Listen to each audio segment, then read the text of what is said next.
Boa noite, professores, colegas e tutores. Nós somos o grupo 2 e nós vamos apresentar o estágio 3, Iniciativa e Culpa, desenvolvido pelo Erik Erikson.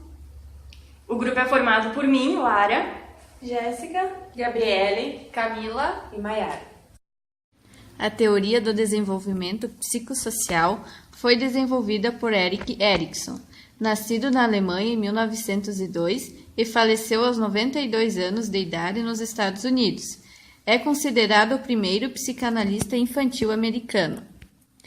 Erikson acredita que o desenvolvimento é contínuo, que ocorre do nascimento até a morte. Desenvolvimento psicossocial é sinônimo de desenvolvimento da personalidade e decorre ao longo de 8 estágios que, no seu conjunto, constitui o ciclo da vida. Um dos conceitos fundamentais na teoria de Erikson é o de crise ou conflito que o indivíduo vive ao longo dos períodos que vai passando. Cada conflito tem de ser resolvido positiva ou negativamente pelo indivíduo. A resolução positiva traduz-se numa virtude, que é um ganho psicológico, emocional e social, uma qualidade, um valor, um sentimento, em suma, uma característica de personalidade que lhe confere equilíbrio mental e capacidade de um bom relacionamento social. Se a crise for negada, o indivíduo ficará totalmente desajustado e irá desenvolver sentimentos de ansiedade e fracasso. Contudo, em uma fase posterior, a pessoa pode passar por vivências que lhe refaçam o equilíbrio e o compensam, reconstruindo seu autoconceito. Estágio oral, de 0 a 18 meses. Ele causa dependência, agressividade verbal, tendência exagerada pela satisfação oral.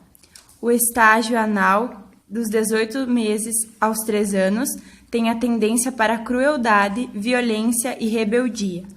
O estágio fálico, de 3 a 6 anos, ele tem dependência de personalidade bipolar e falta de maturidade no plano afetivo.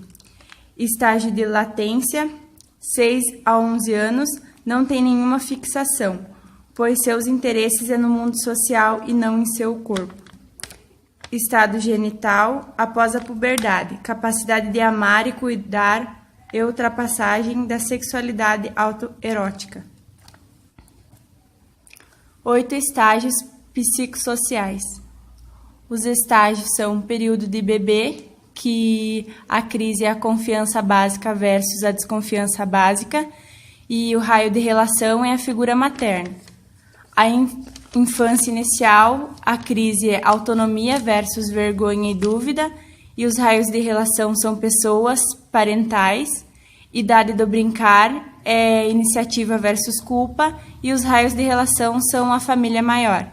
A idade escolar, diligência versus inferioridade, que os raios de relações são vizinhança e a escola. Adolescência, identidade versus confusão de identidade, e as relações são grupos de iguais e outros grupos. Idade em adulta jovem é intimidade versus isolamento, e os raios de relação são parceiros de amizade, sexo e competição. A idade adulta é generalidade versus estagnação, e os raios de relações são colegas de trabalhos, amigos e famílias. E a velhice, integridade versus desespero, e os raios de relação são gênero humano. Iniciativa versus culpa, 4º e 5º ano. Nesse estágio, que corresponde à fase fálica freudiana, a criança já conseguiu a confiança, com o contato inicial com a mãe, e a autonomia com a expansão motora e o controle. Agora, cabe associar a autonomia e a confiança, a iniciativa, pela expansão intelectual.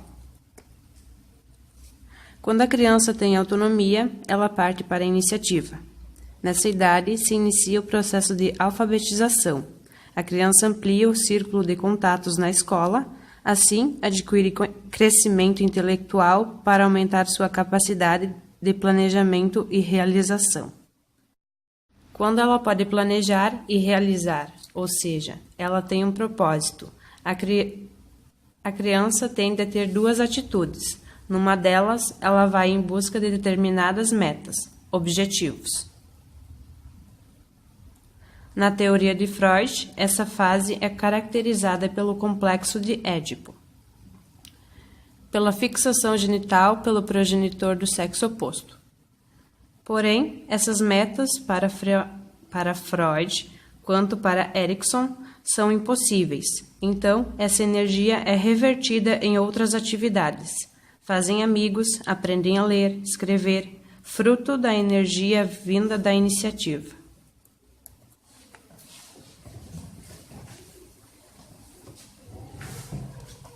Às vezes, a criança se empolga na busca de seus objetivos, que muitas vezes são impossíveis, pois ficam muito além de suas possibilidades.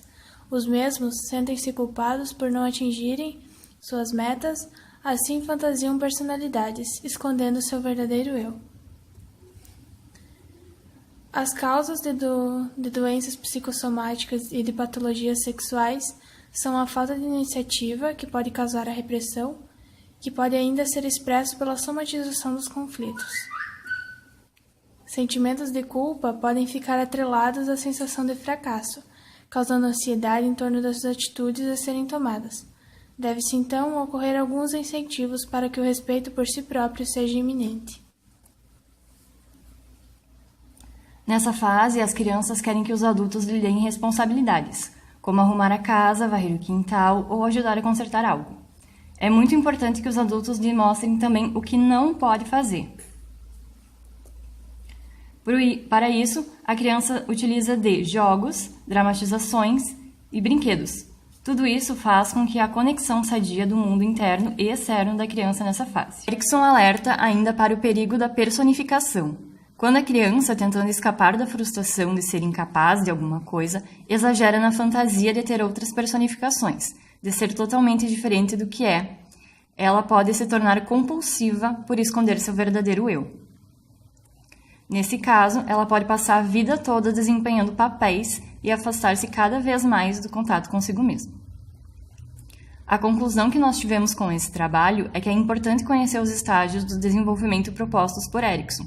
Eles são de grande importância, pois colaboram para compreendermos melhor o comportamento das crianças.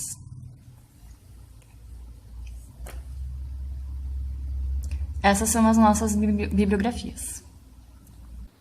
Então, essa é a nossa apresentação. Obrigada pela atenção de todos e um abraço.